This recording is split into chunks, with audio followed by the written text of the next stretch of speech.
So European diplomats descended on South Africa's coal hub, Mpumalanga, trying to convince the coal workers to swap their shovels for solar panels. These are people who have spent their whole lives with coal dust on their hands, being told by polished European diplomats that wind turbines are the future. The big players, Germany, Denmark, France and more, showed up with an impressive $11.6 billion trying to ease South Africa's transition to renewable energy. But convincing these workers that coal is a thing of the past is not going to be a one-day's job. Elizabeth Krohn, Denmark's ambassador, pretty much said, "I don't think 1 minute is going to convince them," and she's definitely right. Mpumalanga is the heart of South Africa's coal industry, and it's literally called the place of coal in Zulu. So trying to tell the people whose livelihoods are tied to those cold steams that all they need is a little wind and sunshine is not going to be an easy job. Union leaders, particularly from the National Union of Metalworkers of South Africa, made it clear that speeches filled with promises of green energy won't exactly put food on the table. Collen Mahlangu, a union leader, was very blunt. "When all speeches are said and done, we need to see the practical terms." And he has a point.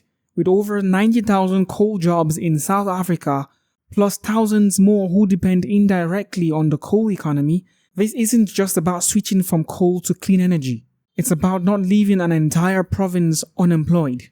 French Ambassador David Martinon confidently declared that coal will be a thing of the past. It sounds bold and visionary, but South Africa depends on coal not only for jobs, but for electricity. In fact, South Africa's coal-powered electricity churns out more greenhouse gases than the entire UK. And if you think about it, Europe did not become renewable overnight. For example, Steenleth Rasmussen from the Danish Energy Agency pointed out that Denmark's Esbjerg port, once an oil town, is now a renewable hub. But that didn't happen overnight.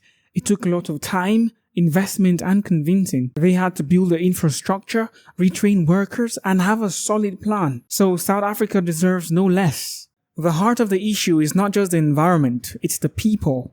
Green energy is great, but unless you can guarantee jobs and security for the coal workers, you're in for a long fight. Sure, Denmark and Germany transformed their industries, but those workers didn't just switch hearts. Retraining, investment in new skills, and actual jobs are crucial. For South Africa to truly shift from coal to renewable energy, there needs to be a concrete plan for job creation, skills training, and economic support.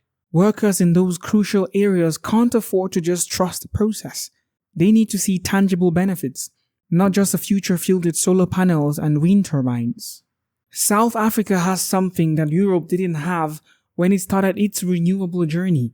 A lot of sunlight and wind. If harnessed properly, South Africa will not only meet its energy need, but it also export clean energy technology to the rest of the continent. As Rasmussen suggested, South Africa could be a clean energy leader, a beacon of hope for other African nations. But we have to remember that it's going to take time, effort, and a lot more than just speeches. Because at the end of the day, people need jobs. Green energy may be the future, but without a clear path to employment, it's just a pipe dream. And until that dream becomes a reality, South Africa is not giving up its shovels anytime soon. But what do you think? Will renewable energy truly replace coal without leaving a lot of people unemployed? Can South Africa find a balance between economic stability and environmental responsibility? Let us know what you think in the comments.